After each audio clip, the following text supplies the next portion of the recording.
একদিন আইপিএস অনন্যা সাধারণ পোশাকে শহরের একটি ব্যস্ত রাস্তা দিয়ে যাচ্ছিলেন।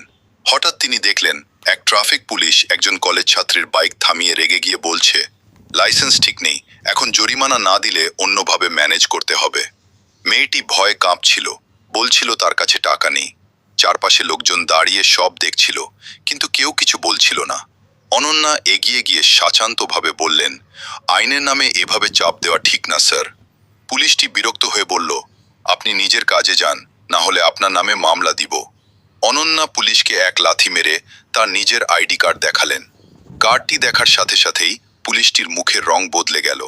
অনন্যা দৃঢ় কণ্ঠে বললেন, আমি আইপিএস অনন্যা, আইন সবার জন্য সমান, আর আপনার কাজ মানুষকে সাহায্য করা, ভয় দেখানো নয়।